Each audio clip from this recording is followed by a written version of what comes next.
하나님은 동물도 사랑하실까요? 성경은 뜻밖에도 동물을 자주 말합니다.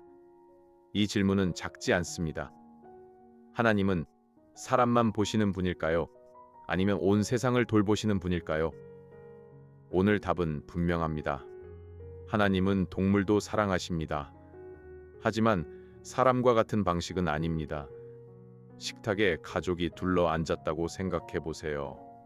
부모는 자녀를 특별히 사랑합니다. 그래도 집의 반려견을 함부로 대하지 않습니다. 비유는 완전하지 않습니다. 하지만 방향은 보여줍니다. 하나님은 사람을 특별히 지으셨습니다. 동시에 동물도 선하게 지으셨습니다. 어떤 분은 동물 이야기가 주변 문제라고 생각합니다. 맞습니다. 복음의 중심은 예수 그리스도입니다. 하지만 주변 문제도 신앙을 드러냅니다. 집에서 작은 전등 하나가 고장 나도 불편합니다. 전등이 집의 주인은 아닙니다. 그래도 집 안질서에 속합니다. 동물도 하나님의 세계 안에 있습니다. 하나님의 세계 안에 있다면 하나님과 무관하지 않습니다.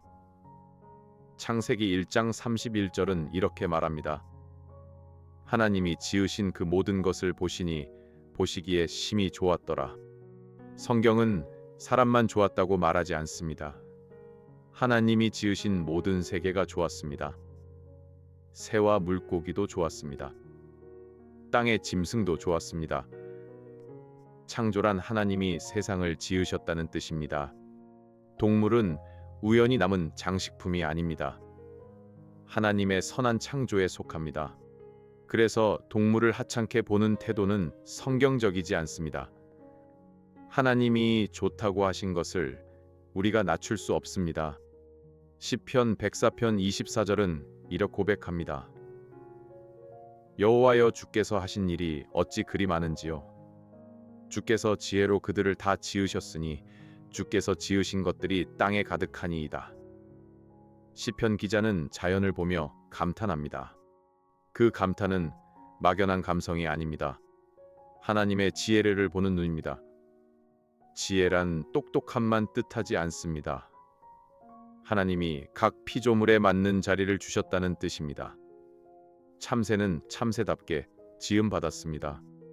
고양이는 고양이답게 지음받았습니다. 사람은 하나님의 형상대로 지음받았습니다. 하나님의 형상이란 말은 중요합니다. 사람이 하나님을 알고 섬기도록 지음받았다는 뜻입니다. 동물은 하나님의 형상은 아닙니다. 그래서 사람과 동물은 같지 않습니다. 하지만 다르다는 말은 천하다는 말이 아닙니다. 초등학생과 선생님은 역할이 다릅니다.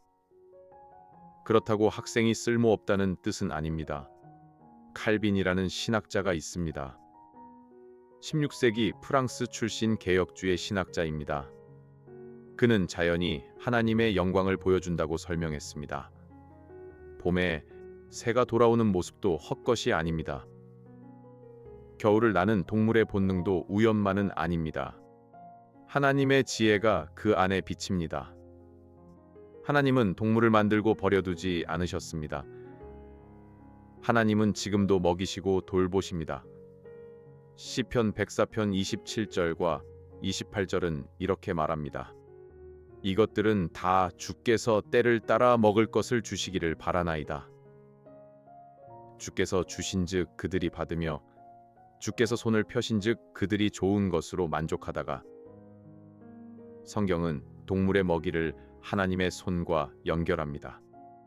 산새가 먹이를 찾는 일도 하나님의 섭리 안에 있습니다. 섭리란 하나님이 세상을 붙드시고 이끄신다는 뜻입니다. 하나님은 세상을 만들고 떠나지 않으셨습니다. 집의 냉장고를 생각해 보세요. 부모가 장을 봐오면 아이들은 밥을 먹습니다. 아이는 영수증을 다 모릅니다. 그래도 부모의 손길 안에 삽니다. 예수님도 참새를 말씀하셨습니다. 마태복음 10장 29절에서 예수님은 이렇게 말씀하십니다. 참새 2마리가 한 아사리온에 팔리지 않느냐? 그러나 너희 아버지께서 허락하지 아니하시면 그 하나도 땅에 떨어지지 아니하리라. 참새는 당시 아주 값싼 새였습니다. 사람들이 별것 아니라고 여긴 생명입니다. 그런데 예수님은 참새 하나도 아버지 앞에 있다고 하십니다. 성경은 두 가지를 함께 말합니다. 사람은 동물보다 귀합니다. 그리고 또 하나님께 잊히지 않습니다. 노아 홍수 이후를 보겠습니다. 하나님은 노아와 언약을 세우십니다. 언약이란 하나님이 약속으로 관계를 묶으시는 일입니다.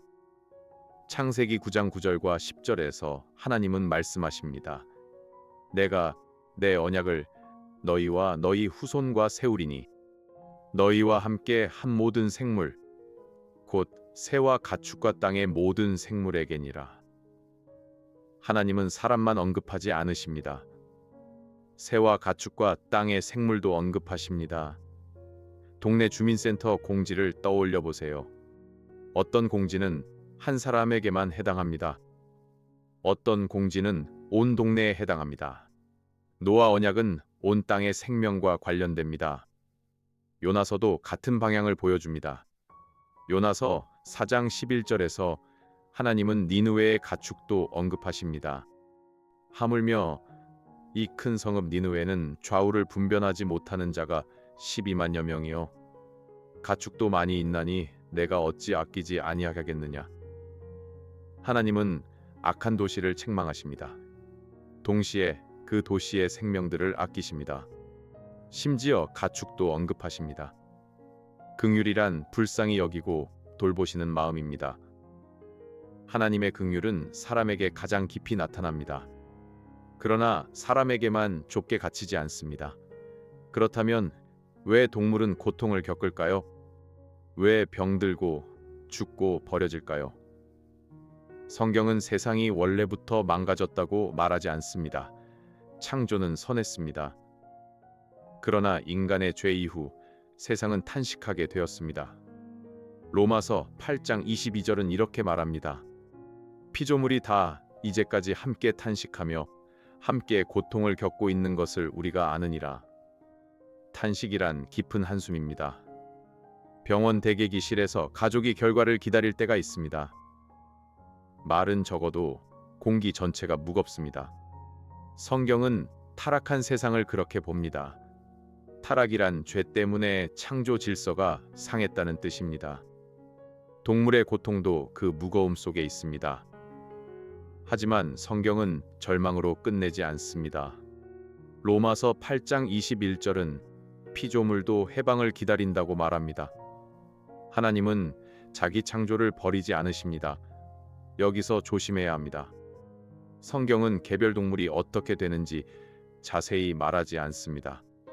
반려동물이 천국에 반드시 있다고 단정할 수 없습니다. 그 말은 위로처럼 들려도 성경보다 앞서갑니다. 그러나 하나님이 창조 세계를 회복하신다는 약속은 분명합니다. 새 하늘과 새 땅은 하나님 창조의 회복입니다. 하나님이 동물을 사랑하신다면 우리는 어떻게 살아야 할까요? 성경은 사람에게 다스림을 맡기셨습니다. 다스림은 마음대로 해도 된다는 뜻이 아닙니다. 하나님 아래에서 맡겨진 것을 돌보는 책임입니다. 잠언 12장 10절은 이렇게 말합니다. 의인은 자기의 가축의 생명을 돌보나 악인의 긍휼은 잔인이니라. 이 말씀은 매우 실제적입니다. 동물을 대하는 태도도 신앙과 무관하지 않습니다. 시골에서 소를 키우는 집을 생각해 보세요. 좋은 주인은 먹이와 물을 챙깁니다. 아픈지 살핍니다. 일하게 하더라도 함부로 때리지 않습니다. 동물을 사람처럼 높이는 것은 성경적이지 않습니다. 동물을 물건처럼 낮추는 것도 성경이지 않습니다. 사람은 하나님의 형상입니다. 그래서 사람의 생명은 독특한 존엄을 가집니다. 그러나 사람의 존엄이 동물 학대의 허가증은 아닙니다. 오히려 사람은 하나님의 형상이기에 더 책임 있어야 합니다. 오늘 결론은 이것입니다. 하나님은 동물도 사랑하십니다. 동물은 하나님의 형상은 아닙니다. 그러나 동물은 하나님의 선한 창조입니다. 하나님은 먹이시고 돌보십니다. 하나님은 창조 세계의 회복도 약속하셨습니다. 그러므로 우리는 사람을 더 귀하게 여겨야 합니다. 동시에 동물을 함부로 대하지 말아야 합니다. 이 두 가지는 서로 싸우지 않습니다. 성경 안에서는 함께 갑니다. 교회 주차장에 작은 생명을 떠올려 보세요. 무조건 교회가 책임져야 한다는 뜻은 아닙니다. 하지만 쫓아내며 웃는 마음은 조심해야 합니다. 우리 마음이 생명을 어떻게 보는지 드러나기 때문입니다. 주님, 우리가 사람의 존엄을 지키게 하소서. 작은 생명 앞에서도 잔인하지 않게 하소서. 창조 세계를 보며 주님의 지혜를 찬양하게 하소서. 다음 질문도 함께 고민하고 싶다면 왜 하나님은 채널을 구독해 주세요. 이 영상은 보수적 개혁주의 신학의 입장에서 제작된 변증학적 콘텐츠이며 모든 신학적 견해를 대변하지 않습니다. 본인의 신앙 공동체 및 목회자와 함께 묵상하는